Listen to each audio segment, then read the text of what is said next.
Hi, everyone. Welcome to another episode of Office Hours with the Professor. I'm your host, William the Professor Collis, as always, and I'm excited to do another deep dive into an esports news story with you. Let's not waste any time. Let's get into it. So what exactly are we getting into today? I'm not sure if this story has massive ramifications for the esports industry or enormous business value. I think this is just a cool, fun story that I want to share with people. Kappa Bar basically acquiring Meltdown Bars to form the Kappa Meltdown Group, which, according to sort of some of the news that they've put out, or this group has put out, is now the largest chain of esports bars in the world, with 28 locations across 7 different countries. Now, just so we're clear and all on the same page, what is an esports bar? It's just a sports bar for esports. You can come in, you can get a drink, you can watch the games, esports content. This is why I wanted to do this story. I just think it's great.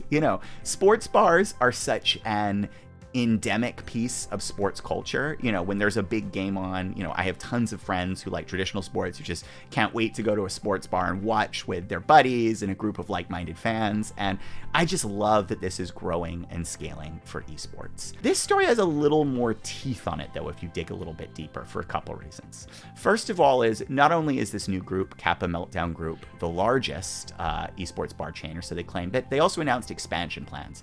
They want to get to about 100 venues by 2027, which struck me as both an ambitious and reasonable goal. They're essentially adding 10 to 15 locations a year. Seems a lot, but also seems doable. And, any franchise system or any business system that has 100 plus locations is starting to really hit a meaningful unit of scale. So that was one thing that elevated the story in my eyes.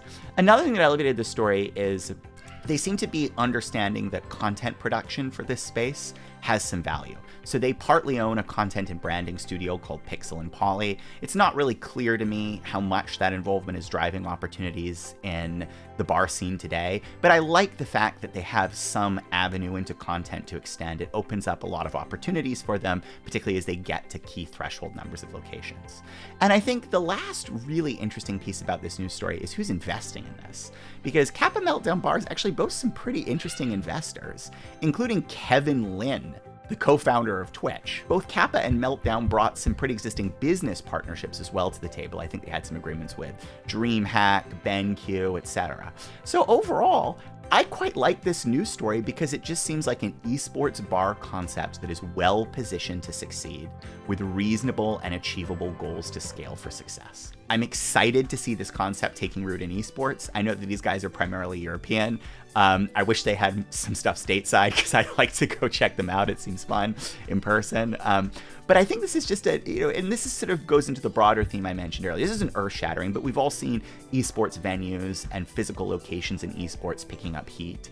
And this story is just another manifestation of that, right? It's just a bar concept for esports trying to scale the community and gathering side of esports. So it's nothing new. We know that space has been hot. We know it's gotten a lot of investment. This is just another manifestation of that.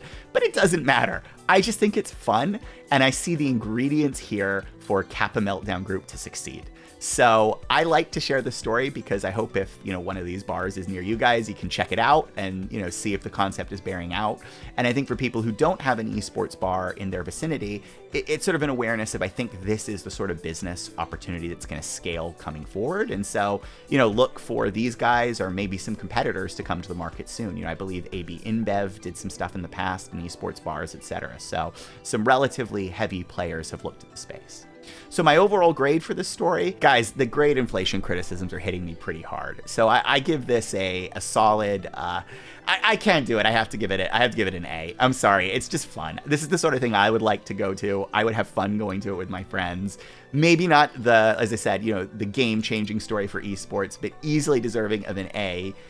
Because the professor likes it.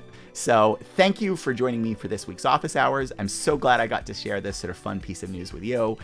Keep the feedback and thoughts on the series coming because I'm learning more and adjusting this with every episode. So I really appreciate the engagement from the community.